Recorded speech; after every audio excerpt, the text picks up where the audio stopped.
morning to all. என்னோட name Aarthi. நான் திண்டிவனம் விழுப்புரம் டிஸ்ட்ரிக்ட்லேருந்து வரேன். நான் IBPS agriculture field officer Indian பேங்க்கில் செலக்ட் ஆகியிருக்கேன். நான் ஆல் இந்தியா ஃபர்ஸ்ட் ரேங்க் எடுத்து கிளியர் பண்ணியிருக்கேன். என்னோட மெயின் ஸ்கோர் 48.75, என்னோட ஓவரால் ஸ்கோர் 81.40. என்னோட OBC கட் ஆஃபை விட 27 மார்க்ஸ் ஹையர் எடுத்து கிளியர் பண்ணியிருக்கேன். ஃபர்ஸ்ட் இந்த ஸ்டேஜ் வந்து என்னோட ரொம்ப நாள் ட்ரீம். எங்கேயுமே எனக்கு ஸ்டேஜும் கிடைச்சதில்ல, சக்ஸஸும் நான் பெருசாக பார்த்ததில்ல. என்னை விட எங்கள் அப்பாவுக்கு இந்த ஸ்டேஜ் வந்து ரொம்ப ஸ்பெஷல்.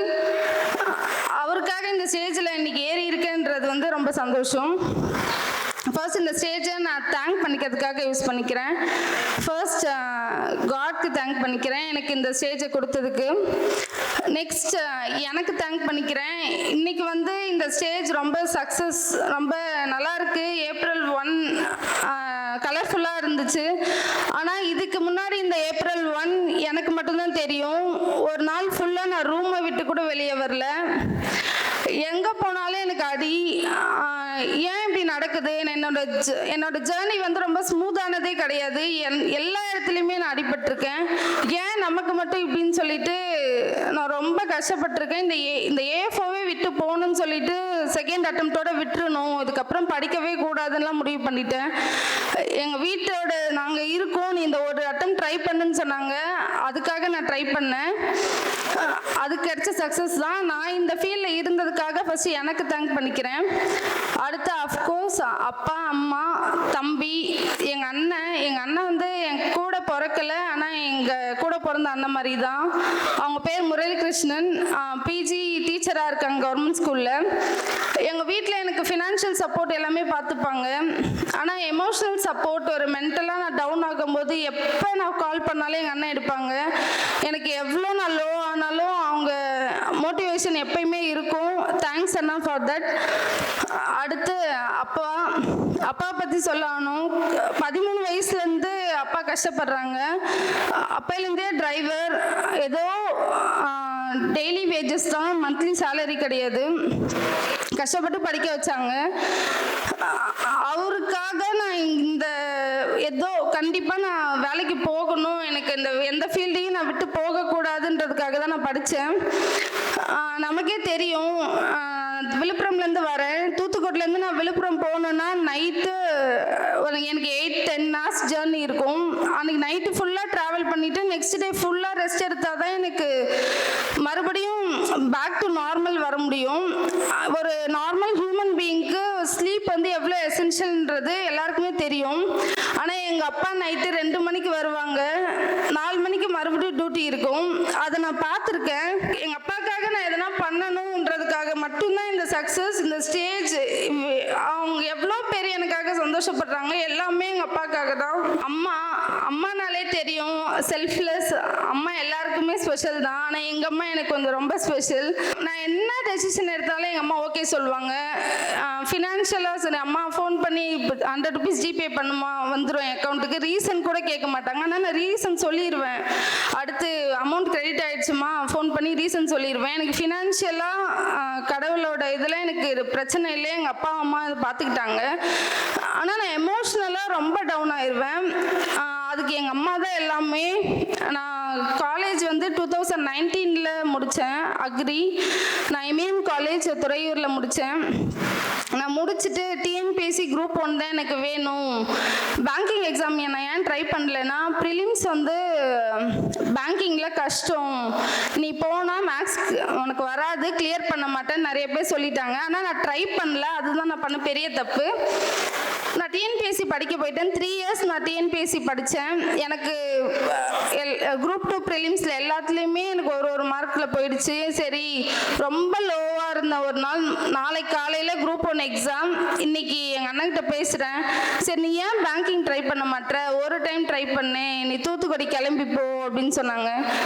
நான் நாளைக்கு காலைல Group 1 முடிச்சுட்டு அன்னைக்கு நைட்டு ட்ரெயின் ஏறுறேன். அப்பா கூட்டு எதுவுமே எங்கள் வீட்டில் கேட்கல, நீ ஏன் பேங்கிங் சேர்ற, நாங்கள் ஏன் அவனை தூத்துக்குடி கூட்டு போனோம், எதுவுமே எங்கள் வீட்டில் கேட்கல. அடுத்த நாள் நான் Group 1 முடிச்சுட்டு நைட்டே நான் கூப்பிட்டு வந்து மறுநாள் காலையில் அகாடமியில் சேர்த்து விட்டு போயிட்டாங்க. அவ்வளோதான். நான் வந்து சேர்றேன். அப்போ வந்து December 31, நான் வந்து ஜாயின் பண்ண டேட் November 23. 37 days தான் இருக்குது ப்ரிலிம்ஸ்க்கு. நான் கிளியர் பண்ணுவேன், நான் எதுவுமே எனக்கு தெரியாது, நான் பேசிக் கற்றுக்க வந்தேன், நான் கிளாஸ் பேட்ச் ஜாயின் பண்ணுறேன், அவ்வளோதான். ஆனால் இங்கே எனக்கு என்ன படிக்கணும், இது மட்டும் ப்ரிலிம்ஸ்க்கு படிங்க போதும் அப்படின்னு சொன்னாங்க. நான் படித்தேன், என்னோடய ஃபுல் எஃபர்ட் போட்டேன். 30 daysல கிளாஸே முடிஞ்சு. லாஸ்ட் 1 week வந்து வெறும் மார்க் டெஸ்ட், லேப் டெஸ்ட் அப்படி தான் இருந்துச்சு. நான் போய் ப்ரிலிம்ஸ் எழுதினேன். எனக்கு ப்ரிலிம்ஸ் எழுதின அன்னைக்கே நான் கண்டிப்பாக கிளியர் பண்ணிடுவேன்னு எனக்கு தெரியும். அது அந்த நம்பிக்கை கொடுத்தது வந்து ஃபஸ்ட்டு சுரேஷ் அகாடமி தான்.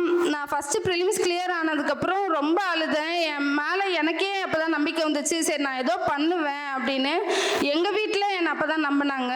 அப்புறம் அகாடமியை பற்றி சொல்லணும்னா, எல்லாரும் கிளாஸ் சொல்கிறாங்க, டீச்சர்ஸை பற்றி சொல்கிறாங்க, ஆனால் டெஸ்ட் பேட்சை பற்றி யாருமே சொல்கிறதில்ல.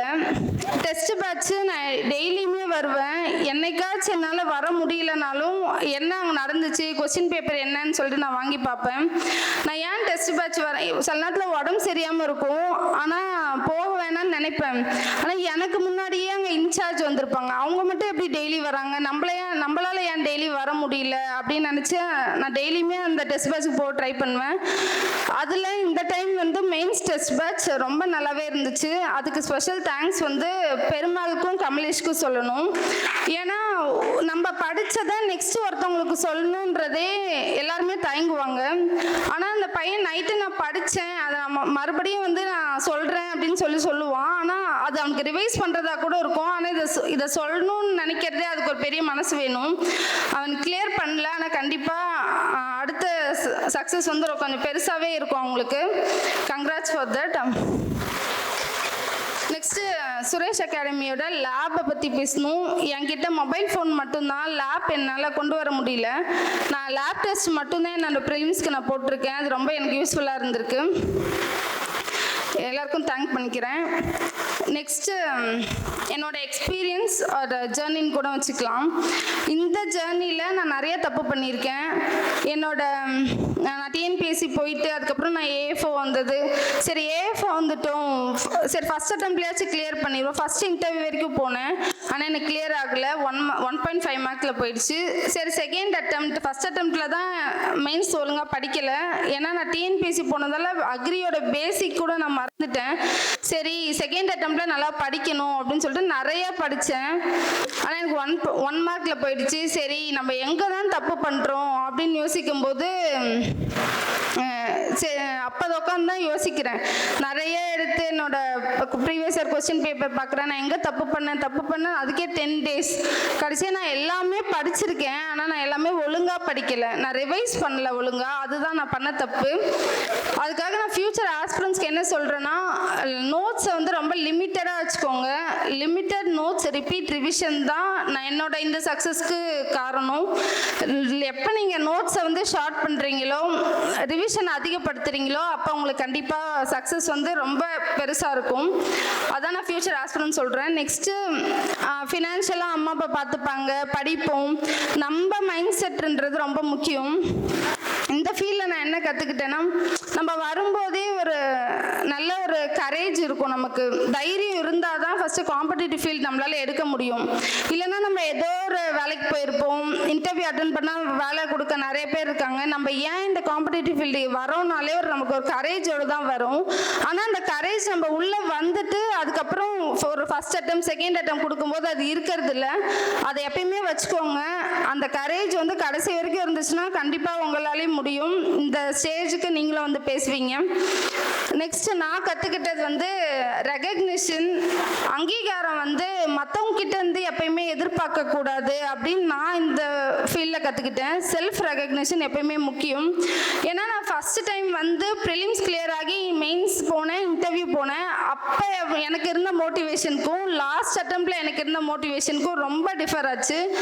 லாஸ்ட் டைம் நான் ஹாஸ்டல் புதுசாக வந்து ஜாயின் பண்ணுறேன். அங்கே கூட மறுபடியும் ஏஎஃப்ஓ தான் படிக்கிறீங்களா, இவ்வளோ நாள் ஏஎஃப்ஓ தான் படிக்கிறீங்களான்னு சொல்லிட்டு, அப்போ நான் ஒவ்வொருத்தவங்களுக்கும் ஆன்சர் பண்ண முடியல. நான் நான் ரொம்ப செப்பரேட் ஆகிட்டேன். எல்லார்கிட்டையும் நான் பேசுகிறதே 4 பேர், வீட்டில் 4 பேர், எங்கள் அண்ணன் 5 பேராக ரொம்ப ஷார்ட் பண்ணிக்கிட்டேன் என்ன.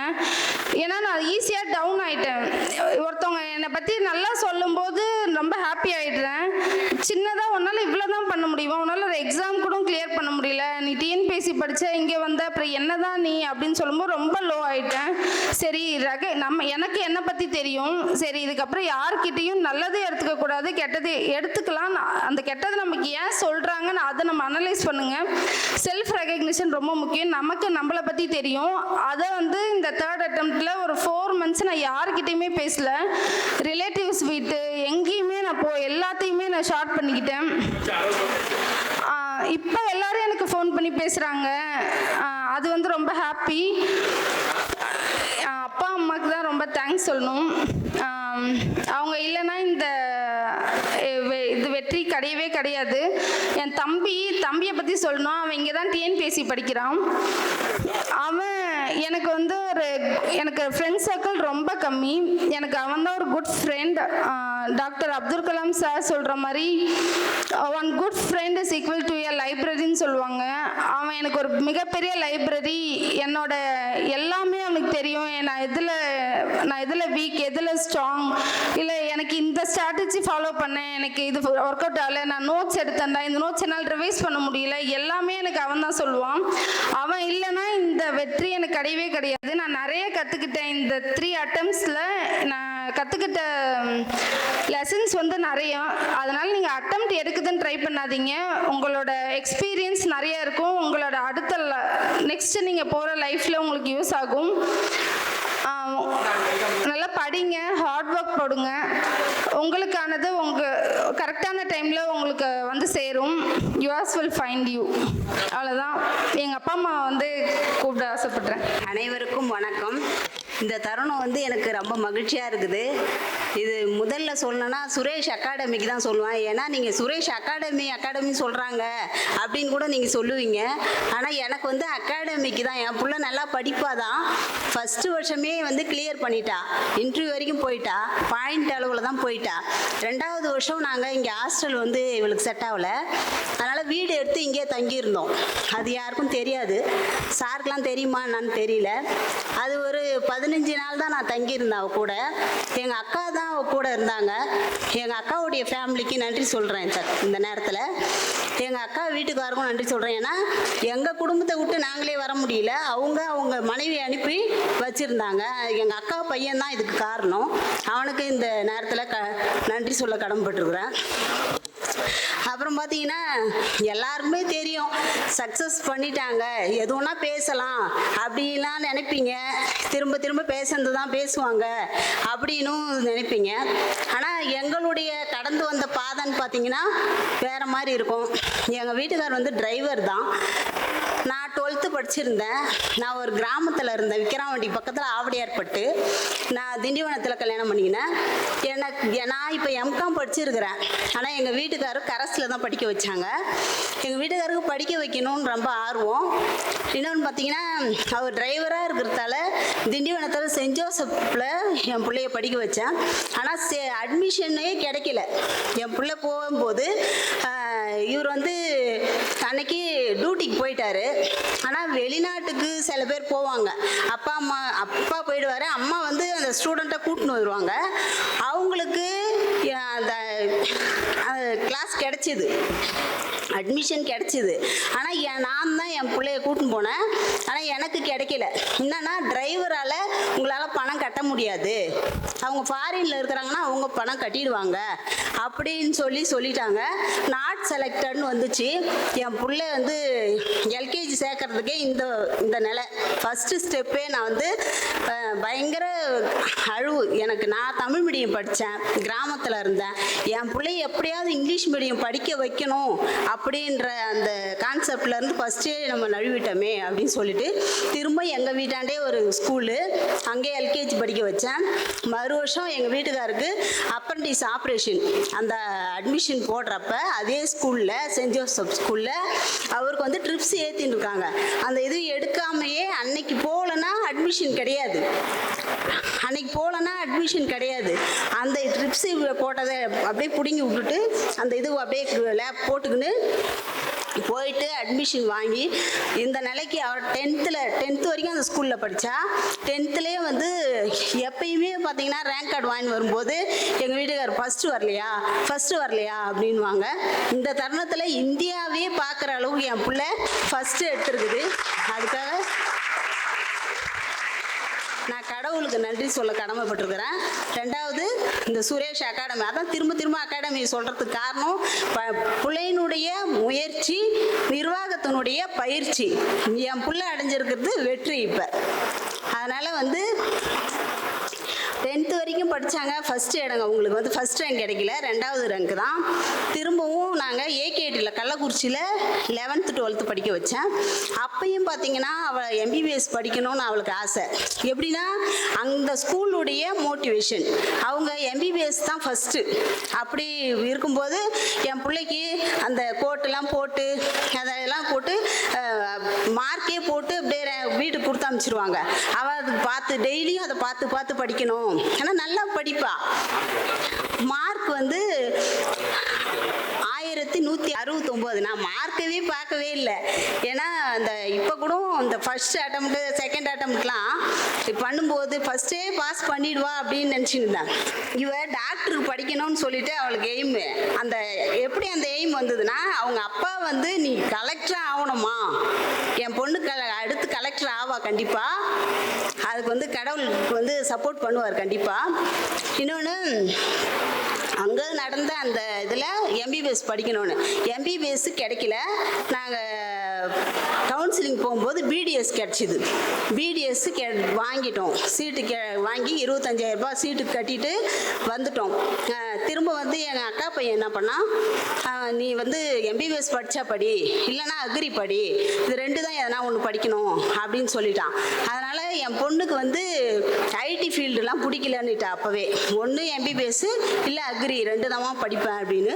அதுக்கப்புறம் சரி அக்ரியே போட்டாச்சு. அக்ரி பார்த்தீங்கன்னா கட் ஆஃப்லாம் இருந்துச்சு.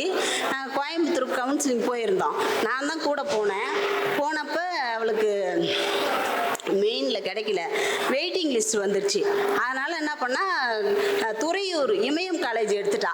இமய காலேஜ் எனக்கு வேணாம், பிஎஸ்சி அக்ரி தான் வேணும், வேறு கிடைக்குது. எப்படின்னா கவர்மெண்ட் காலேஜில் கிடைக்கணும்னா பிடெக்கு அப்படி ஏதோ போஸ்டிங் கிடைக்குது. இதில் வந்து பிஎஸ்சி அக்ரி வந்து துறையூர் இமயம் காலேஜில் தான் கிடைச்சிது. அங்கே வந்து படித்தாச்சு. திரும்ப இவ வீட்டுக்கு வராத முன்னையே அங்கேருந்து கால் பண்ணுறா, எம்மா கூட படிக்கிறவங்களாம் TNPSC படிக்க போகிறாங்களா சென்னையில் அப்படி சொல்லிட்டு நாங்கள் இவ வராதவே 50,000 ரூபா போய் பணம் கட்டிட்டு வந்துட்டோம். இவ வந்துட்டு திரும்பவும் நான் ஏதோ சூழ்நிலையில் எங்களால் போய் படிக்க முடியல. அதில் ஒரு 28,000 ரூபாய் பிடிச்சிக்கின்னு மீதி காசு கொடுத்தாங்க. அதெல்லாம் பெரிய இது இல்லை. ஏன் இதை சொல்ல வரேன்னா, இந்த இன்ஸ்டியூட்டை பொறுத்த அளவுக்கு நாங்கள் கட்டின பணமும் கம்மி தான். ஆனால் ஒவ்வொரு நாளும் டெஸ்ட்டு போடுற டெஸ்ட்டு அந்த கொஸ்டின் பேப்பருடைய வேல்யூ பார்த்தீங்கன்னா நாங்கள் கட்டின காசோடு அதிகமாக வந்திருக்கும். அது ஒன்று. அப்புறம் ஒவ்வொரு நாளும் பார்த்தீங்கன்னா டெஸ்ட் பேட்ச் போடுவா. இப்போ டெய்லி டெஸ்ட் பேட்ச் போடும்போது அம்மா இது சரிம்மா சரின்னா ஒரு டிக்கு வரும். வந்து நானும் பார்ப்பேன். டெஸ்ட் பேட்ச் அட்டன் பண்ணி தான் டெய்லியும் போடுவான். இன்றைக்கி நம்ம போடலையா அவளுக்கு தலைவலி வரும், ரொம்ப டென்ஷன் ஆகிடும். மேக்ஸ் போடும்போது பயங்கரமாக தலைவலி வரும். அதை மீறியும் போட்டுனே கடன்னு போடுவா. இது இந்த A4 பாஸ் பண்ணிக்கிறது வந்து இந்தியா லெவலில் ஃபஸ்ட்டு, இது பெருமை அடையக்கூடிய விஷயம். ஆனால் இந்த ஃபீல்டில் இருக்கிற எல்லாருக்குமே தெரியும், இந்த மேக்ஸ் பார்த்தீங்கன்னா பயங்கர கஷ்டம்னு எடுத்துக்கினா கஷ்டம், ஈஸினா ஈஸி. ஏன்னா A4 இப்போ பாஸ் பண்ணிக்க எத்தனையோ பிள்ளைங்க இங்கே இருக்கிறீங்க, அவங்களுக்குலாம் தெரியும். சரி, அகாடமிக்கு நன்றி. எனக்கு இன்னொன்று என்னன்னா, 2வது வருஷம் நான் இங்கே தங்கி இருக்கும்போது என் பிள்ளைய கூட நான் இந்த இன்ஸ்டியூட்டுக்கு வந்திருக்கிறேன். அப்போ என் பொண்ணு என்ன சொன்னா, ஏம்மா அதோ இருக்கிறார் பாருமா ராஜேஷ் சார், அவருக்கு என்னை யாருன்னே தெரியாதுமா அப்படின்னு சொல்லுவா. அவர் வந்து என்னை யாருன்னு தெரியணுமா அவருக்கு அப்படின்னு. அதே இந்த ஸ்டேஜில் இன்னைக்கு சுகேஷ் சாருக்கும் ரொம்ப நன்றி தெரிவிச்சு கொள்கிறேன், ராஜேஷ் சாருக்கும் ரொம்ப நன்றி, நிர்வாகத்துக்கும் ரொம்ப நன்றி தெரிவிச்சுக்கிறேன். என் பொண்ணு ஆல் இண்டியா லெவல் ஃபஸ்ட் எடுத்துக்கிறது ரொம்ப மகிழ்ச்சியாக இருக்குது. சுரேஷ் IAS Academy, வெற்றியின் முகவரி.